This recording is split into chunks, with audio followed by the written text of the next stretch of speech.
हलचल TV network और आप देख रहे हैं हलचल टीवी न्यूज़। हर हलचल पर नजर, हर हलचल की खबर। नमस्कार दर्शक मित्रों, हलचल टीवी न्यूज़માં આપનું હાર્દિક સ્વાગત છે। 143 સાંસદ સભ્યોના સસ્પેન્ડના વિરોધમાં ધરણા પ્રદર્શન। ખેડા જિલ્લા કોંગ્રેસ સમિતિ અને નડિયાદ શહેર કોંગ્રેસ સમિતિ દ્વારા નડિયાદમાં સૂત્રોચ્ચાર સાથે વિરોધ કરાયો। લોકશાહીનું ખંડન હોવાના આક્ષેપો કરાયા। તાજેતરમાં સત્તાધારી પક્ષ દ્વારા 143 સાંસદ સભ્યોના સસ્પેન્ડ કરાતા મામલો ગરમાયો છે અને દિલ્હીથી માંડીને રાજ્ય અને જિલ્લામાં વિરોધ નોંધાવવામાં આવી રહ્યો છે। ત્યારે ખેડા જિલ્લા કોંગ્રેસ સમિતિ અને નડિયાદ શહેર કોંગ્રેસ સમિતિ દ્વારા આજે નડિયાદમાં સૂત્રોચ્ચાર સાથે વિરોધ કરવામાં આવ્યો હતો। શહેરના સંતરામ રોડ ઉપર આવેલા આંબેડકરની પ્રતિમા પાસે ખેડા જિલ્લા કોંગ્રેસ સમિતિ તથા નડિયાદ શહેર કોંગ્રેસના સમિતિ દ્વારા 143 સાંસદોને સસ્પેન્ડ કરવાના કૃત્યોના વિરોધમાં કરાયો છે। મોદી સરકાર દ્વારા લોકશાહીના પાયા પરના આકરા હુમલાનો વિરોધ કરવાના હોવાના સૂત્રોચ્ચાર પણ કરાયા હતા, જેમાં જિલ્લાના કોંગ્રેસના તમામ હોદ્દેદારો, તાલુકા કોંગ્રેસ સમિતિના પ્રમુખો, શહેર કોંગ્રેસ સમિતિના પ્રમુખો, તમામ પૂર્વ ધારાસભ્યો, તમામ વિધાનસભા લડેલા કોંગ્રેસના ઉમેદવારો, મહિલા કોંગ્રેસ સમિતિ, યુવા કોંગ્રેસ સમિતિ, NSUI તથા જિલ્લાના વરિષ્ઠ આગેવાનો અને કાર્યકરો હાજર રહ્યા હતા। લોકશાહીનું ખંડન હોવાના આક્ષેપો કરાયા છે અને સરમુખ હત્યારશાહી દેશ છે તેવા પણ આક્ષેપો વિરોધ પક્ષ દ્વારા કરાયા છે। લોકતંત્ર બચાવો, સંવિધાન બચાવોના સૂત્રોચ્ચાર પણ કરવામાં આવ્યા હતા।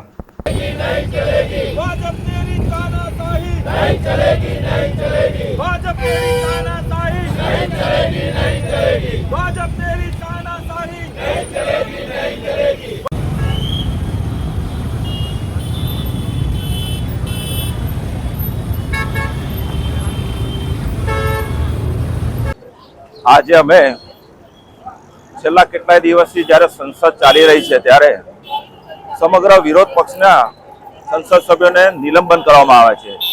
140 થી વધુ સંસદ સભ્યોને નિલંબન કરી અને આ દેશમાં લોકશાહીની હત્યા કરવાનું કૃત્ય ભારતીય જનતા પાર્ટી દ્વારા કરવામાં આવ્યું છે। ત્યારે એમના સસ્પેન્શનના વિરોધમાં સમગ્ર ઓલ ઇન્ડિયા કોંગ્રેસ કમિટી અને ગુજરાત પ્રદેશ કોંગ્રેસ સમિતિના ઉપક્રમે એમના આહવાનથી આજે અમે ખેડા જિલ્લા કોંગ્રેસ સમિતિ અને નડિયાદ શહેર જિલ્લા કોંગ્રેસ સમિતિ દ્વારા આજે આ ધરણા પ્રદર્શનનો કાર્યક્રમ યોજવામાં આવ્યો છે।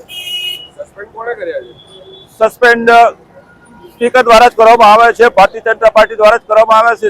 તો સ્પીકર જે બેઠેલા છે તેમને જે બંધારણના નિયમો છે એ નિયમોની ઉપરવર્તી અમે સમજી શકીએ છીએ બંધારણના નિયમોથી કર્યા છે, પણ આજે 141 સંસદ સભ્યો જે ચૂંટાયેલો પ્રતિનિધિ છે, જો કે લોકો એને ચૂંટીને મોકલે છે એવા પ્રતિનિધિને જી પ્રોટોકોલ ફોલો ના થયો તો એક્શન લીધું હોય હશે। પ્રોટોકોલ કદાચ નહીં થયું હશે, કદાચ આ તો કોન્સ્ટિટ્યુશનલ વાત છે, સ્પીકરે કદાચ એમના રૂલિંગનો એમનો પોતાના પ્રિવિલેજનો ઉપયોગ કરીને કર્યો છે। પણ આજે સમગ્ર આજે ઇતિહાસમાં જુઓ તો આજે 141 સંસદ એટલે સમગ્ર વિરોધ પક્ષને સાફ કરવાનું કાર્ય છે। આજે એનો બંધારણની હત્યા કરવામાં આવી છે, લોકશાહીની હત્યા કરવામાં આવી છે। આ કઈ જાતની લોકશાહી છે? આ લોકશાહી છે કે ઓટોક્રેસી છે? ડેમોક્રેસી છે કે ઓટોક્રેસી? આજે તમે જુઓ તો સમગ્ર દેશમાં એક અરાજકતાનું વાતાવરણ ઊભું થઈ ગયું છે। ભારતીય જનતા પાર્ટી એમ જ સમજે છે કે આ સમગ્ર દેશમાં એક જ પક્ષ હોય તો મને એવું લાગે છે હવે ડેમોક્રેસી અને લોકશાહીને બાજુ મૂકીને હવે સરમુખત્યારશાહી જાહેર કરી દેવી જોઈએ, આખું ચેન્જ કરી નાખવું જોઈએ।